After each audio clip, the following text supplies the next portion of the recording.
Assalamualaikum warahmatullahi wabarakatuh. Kita lanjutkan tentang apa itu MAKP Team. Ya, nanti kita belajar lebih dalam tentang MAKP Team. Nah, MAKP Team itu dibentuk berdasarkan falsafah kerja kelompok yang terkoordinasi dan kooperatif. Ya.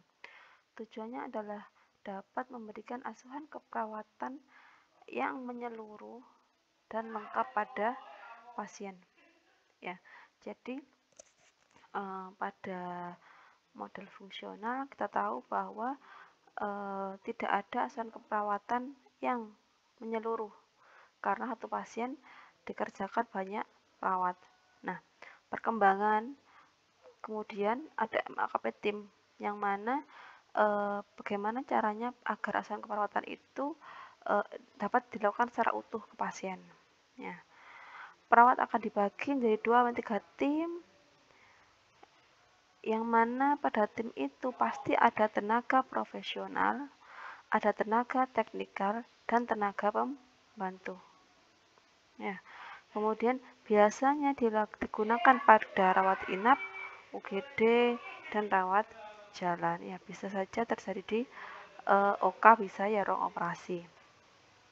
Tergantung nanti bagaimana cara mengaplikasikan di ruangan. Intinya MAKP Team ini adalah konteksnya lebih tinggi dibandingkan model fungsional. Ya, karena apa? Bisa melakukan asuhan perawatan yang menyeluruh. Nah, MAKP ini memberikan rasa kontribusi pada anggota tim. Ya, karena sudah ada timnya, maka nanti anggota tim akan saling berkontribusi dalam memberikan asuhan keperawatan. Ya, kemudian askepnya akan bermutu atau memuaskan. Tadi, kenapa lebih bermutu? Karena perawat bisa memberikan asuhan keperawatan secara menyeluruh ke pasien. Otomatis nanti komunikasi pun akan terjalin dengan baik antara perawat dan pasien ataupun keluarga pasien.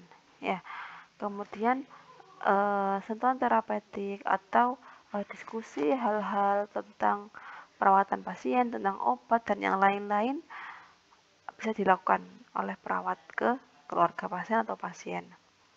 Anggota tim juga merasa puas karena apa? Apa yang dilakukan mereka ya bisa memberikan manfaat kepada pasien. Nanti itu bisa meningkatkan kepuasan perawat dalam bekerja. Kemudian potensi anggota tim saling komplementer. Maksudnya apa? Karena di MAKP Team ini ada tenaga profesional, ada tenaga teknikal, dan ada tenaga pembantu. Yang mana dari tenaga ini maka mereka akan saling membutuhkan. Dengan adanya tingkatan kemampuan tenaga keperawatan ini, maka nanti akan saling melengkapi kekurangan mereka dalam melakukan sebuah asuhan keperawatan. Jelas ya ini ya. Kemudian nah ini. Di sini ada kepala ruangan ya. Charge nurse ya. Kemudian di bawah kepala ruangan ada tim leader. Jadi tiap tim ada leadernya. Ini tergantung besar kecilnya ruangan, banyak tidaknya tenaga keperawatannya untuk dibagi berapa tim dari satu ruangan. Bisa 4, ya bisa 3, ya tergantung nanti bagaimana peruangan bagi timnya itu. Yang penting dalam satu tim ada perawat yang profesional, ada yang teknikal, dan ada yang membantu. Itu intinya. Ya, tim leader membawahi nursing staff. Ya, nursing staff. Kemudian nursing staff langsung memberikan asuhan perawatan kepada pasien. Nah, biasanya yang ditunjuk sebagai tim leader ini ya adalah yang lebih berpengalaman ya, atau yang pendidikannya lebih tinggi, misalkan yang sarjana keperawatan nurse, atau yang memang pengalamannya sudah lama sekali di ruangan tersebut ya, pengalamannya banyak, lebih pintar dibandingkan yang lainnya.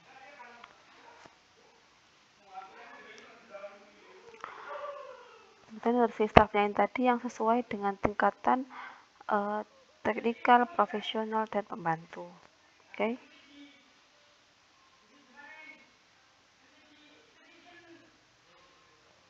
Baik.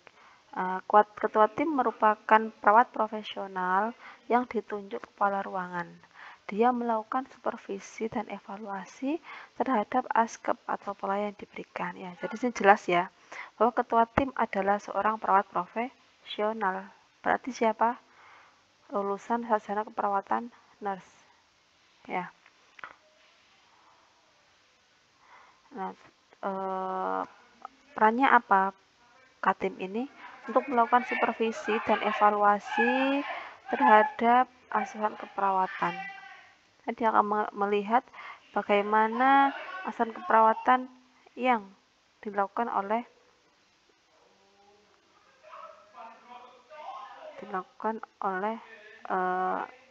perawatnya.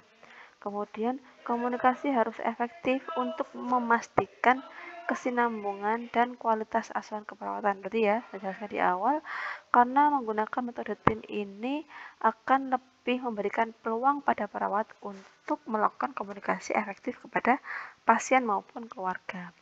Ketua tim harus secara insidentil memberikan pembinaan atau bimbingan kepada anggota tim. Nah, makanya ini perlunya kalau ketua tim harus perawat yang profesional. Karena apa? Ketika timnya butuh bantuan, maka dia bisa memberikan pengarahan, bisa memberikan bimbingan kepada anggota tim. Ya, jadi ketika menunjuk ketua tim ini tidak main-main ya, karena mereka harus bertanggung jawab, harus bisa melengkapi kekurangan dari anggota-anggotanya, bisa membimbing hal-hal yang belum diketahui.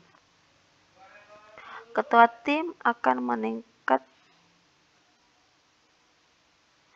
kemampuan kepemimpinannya secara demokratik. Ya, intinya ketua tim itu dia pimpinan dalam timnya, sehingga dia harus bisa memimpin timnya, bisa menggunakan metode atau gaya kepemimpinan yang demokratis. Sudah belajar ya terkait dengan gaya kepemimpinan yang demokratis.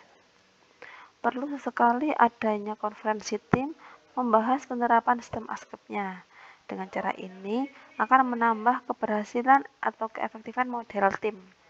Jadi sesekali bolehlah ya, misalkan ketua tim itu mengajak berdiskusi kepada anggota perawatnya, mengevaluasi sejauh ini kira-kira apakah asuhan keperawatan itu bisa berjalan dengan baik, apa kekurangannya. Nah, dari kekurangan itu bisa diperbaiki bersama sehingga nanti tujuannya adalah akan memperbaiki asuhan keperawatan kepada pasien. Nah, ini kelebihan dan kekurangannya. Yang pertama kelebihannya itu melakukan perawatan menyeluruh pada pasien. Pasti ya ini tadi, karena satu perawat sudah bisa melakukan keperawatan yang holistik kepada pasien. Kemudian mendukung proses keperawatan sama ya, karena dalam melakukan asuhan keperawatan kita pasti melakukan proses keperawatan. Nah, kemudian memungkinkan komunikasi antar tim. Ini ya, kenapa kok ada komunikasi antar tim? Nah, pada dasarnya pada MAKP tim, tim perawat itu tidak mendapatkan kepastian bahwa dia akan merawat pasien yang sama. Misalkan hari ini merawat pasien A sampai D, besok bisa merawat pasien E sampai J, bisa seperti itu karena tidak paten punya pasien. Nah, dengan adanya ketidaksamaan pasien yang dirawat setiap hari, maka itu memungkinkan adanya komunikasi antar tim yang baik. Ya, karena merasa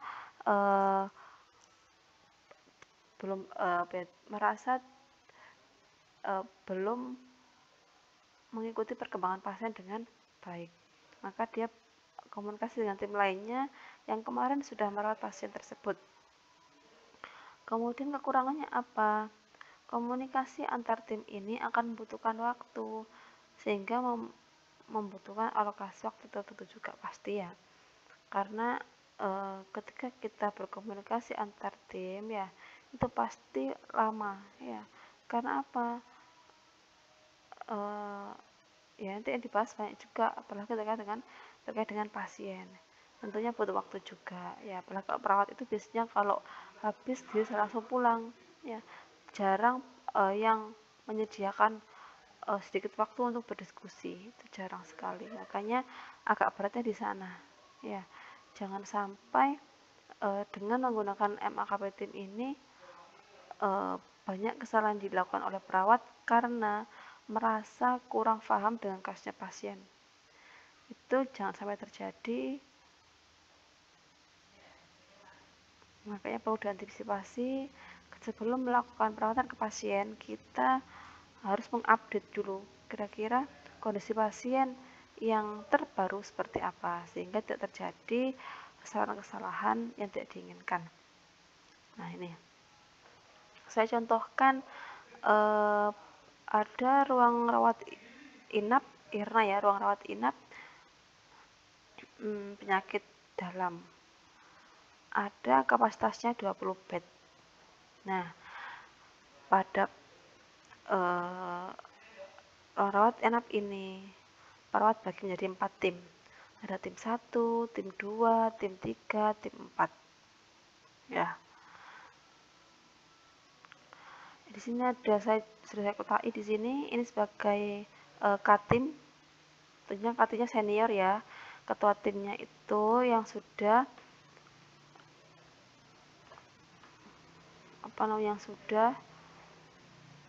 profesional, tentunya dengan nurse ya, nurse. Kemudian yang ini juga senior ya. Nah, yang perlu diketahui bahwa dengan MAKP tim pada aturan dalam MAKP tim tidak semua perawat di rawat inap harus nurse, boleh AMD ya, boleh D3, boleh S1, tidak saklek harus S1 semua, tidak, boleh S1, boleh D3, yang penting bukan SPK. Kalau SPK itu sebagai pembantu perawat. Oke. Nah, yang di sini saya setting petugasnya adalah S1 semua, tapi sebenarnya boleh ya. Pada MAKP tim tenaga keperawatan boleh nurse dan D3, tetapi untuk bagian yang Katim harus yang nurse. Oke. Nah, di sini tampak jelas ya. Ada nurse yang profesional, ada yang vokasional. Nah, di sini saya headingnya profesional semua ya, tetapi ada yang senior, ada yang tidak senior. Itu akan menandakan bahwa ada tingkat atau level kemampuan antara perawat-perawat yang ada di sini. Ingat ya, ada tim 1, tim 2, tim 3, tim 4 ini. Nah, saya contohkan pada dinas pagi hari Senin. Yang jaga ada kepala ruangan, ada tim 1 dan tim 2.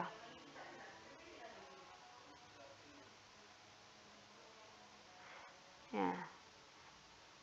Tim 1 timnya nurse A, nurse B, nurse C. Nurse A ini adalah Katim dan perawat senior sama. Nurse C juga gitu. Nah, tadi saya jelaskan pada awal bahwa kapasitas ruangan ini adalah 20 bed ya. Pada bed 1 sampai 5 nurse B yang berjaga. Pada 5 sampai 10 nurse C yang jaga. Pada bed 11 sampai 15 nurse H yang jaga. Bed 16 sampai bed 20 nurse I yang jaga. Lokatifnya tidak jaga pasien Bu, karena mereka memantau. Jika nanti ada sesuatu yang tidak bisa dikuasai oleh perawat yang junior atau perawat pelaksana, maka nurse A dan nurse G sebagai Katim itu nanti pun akan bisa membantu. Ya, nurse A ini harus tahu kondisi semua pasien yang dipegang oleh nurse B dan nurse C. Begitu pula nurse G. Nurse G ini harus tahu kondisi pasien yang dipegang oleh nurse H dan nurse I. Paham ya? Wis, ini hari Senin pagi. Hari Selasa pagi ganti. Ya, yang jaga sama nurse-nya. Nurse A, B, C, nurse G, H, I. Tetapi pada hari kedua, nurse B ini pindah ke menjaga pasien di bed 16 sampai bed 20. Nurse C ganti bed 11 sampai bed 15. Begitu pula yang tim 2 juga ganti merawat pasiennya. Otomatis kalau seperti ini, perawat harus bisa cepat-cepat untuk belajar kasusnya pasien. Yang sebelumnya nurse B merawat pasien ini, dia harus cepat bisa membiasakan atau meningkatkan kemampuannya untuk memahami kasus dari ini bed 16 sampai bed 20. Begitu pula nurse C yang kemarin pegang pasien di sini bed 5 sampai bed 10, dia harus bisa memahami kasus bed ini. Ya, jadi tiap hari perawat akan belajar. Belajar apa? Memahami kasus yang dipegang. Karena setiap hari tidak sama. Baik ya. Ini Selasa pagi. Ini Rabu ya, ini keliru. Ini Rabu pagi pun begitu. Jadi ini saya setting Senin, Selasa, Rabu, yang dinas pagi sama semua.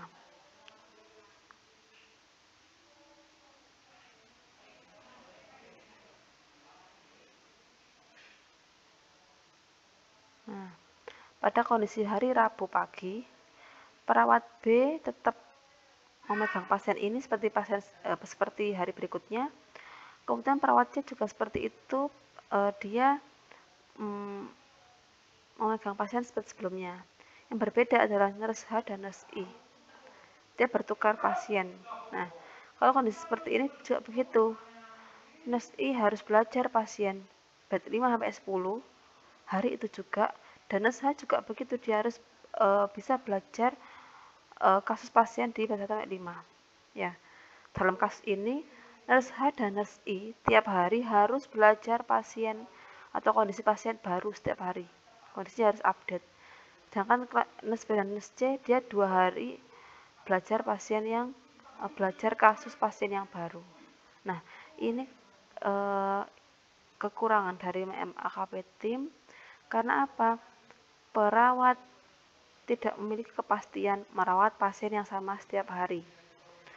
Dia harus cepat beradaptasi. Ketika hari pertama memegang pasien ini, hari kedua pegang pasien itu harus cepat mengupdate atau cepat memahami kasus pasien sehingga tidak terjadi hal-hal yang tidak diinginkan. Ya. Meskipun begitu, perawat ini akan tetap bertanggung jawab pada asuhan keperawatan pasien dalam hari itu juga. Sehingga asuhan keperawatan yang komprehensif pun dapat dilakukan oleh perawat tersebut pada shift tersebut. Ya. Jadi jelas ya, pada MAKP tim, perawat tidak memiliki kepastian merawat pasien yang sama setiap hari. Oke ya. Nah, ini contoh jika MAKP tim diterapkan di ruang operasi. Ya, di ruang operasi ada tim 1, tim 2, tim 3, tim 4. Yang mana di sini juga sama, saya settingnya adalah tenaganya S1 semua. Sebenarnya boleh pada MAKP tim S1 dan D3, tapi di sini saya settingnya S1 semua. Ada katimnya, nurse ya, semua ya, nurse. Ada perawat anestesi sendiri, ada perawat instrumen sendiri, ada perawat sirkuler sendiri, ada bagian administrasi sendiri ya. Paham ya? Di sini jelas bahwa di sini ada yang profesional, ada yang teknikal, ada yang pembantu. Jelas ya? Nah, nanti kalau di OK, timnya akan sama.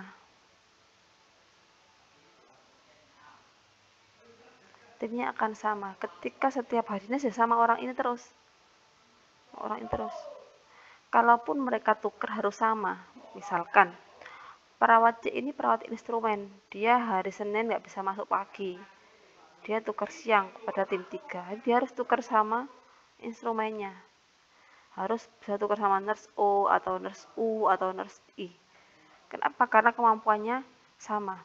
Jangan sampai ketika tukar perawat anestesi tukar perawat sirkular, tidak boleh, karena tim ini sudah kesatuan utuh yang terdiri dari tadi tenaga profesional, teknikal, sama pembantu. Jadi jangan sampai tukar dinas kepada yang berbeda kemampuannya, nanti pasti akan merusak tatanan dalam tim tersebut. Bisa dipahami ya. Jadi nanti seperti ini, Senin pagi yang jaga Karo dan tim 1, Senin sore yang jaga tim 2, Senin malam yang jaga tim 3, tim 4-nya libur. Nanti sama, jadi tiap hari, tiap shift yang jaga satu tim itu terus, tidak akan berganti susunan timnya tidak akan terganti. Kalaupun ganti harus tukar dinas dengan orang yang sama levelnya, sama perawat instrumen atau yang lainnya, gitu ya. Begitu pula tadi pada ini, ya. Ketika dinas, maka tim ini pun akan bareng-bareng. Ya, entah tim 1 itu NES ABC saja, atau tim 2 itu NES JKL saja, tapi harus bareng dengan timnya ini. Bisa satu shift itu yang jaga tim 2 ini, tim 4 yang ini, bisa saja ya, tapi timnya pasti sama. Oke, bisa dipahami ya. Kalau tukar dinas harus sama dengan level dari perawat yang ditukar tadi. Oke, jelas ya terkait dengan tim ya. Jadi perawat di MAKP tim tidak mempunyai kepastian mereka akan merawat pasien yang sama setiap harinya. Mereka tetap bisa melakukan aksen keperawatan kepada pasien secara profesional karena secara satu shift, satu pasien itu dia yang merawat. Ya 5 pasien juga dia yang merawat.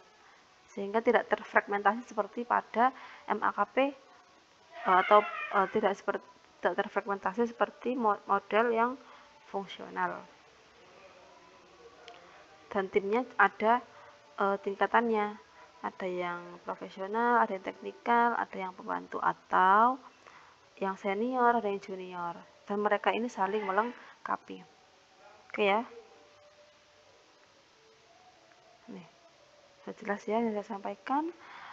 Semoga bermanfaat. Saya akhiri. Assalamualaikum warahmatullahi wabarakatuh.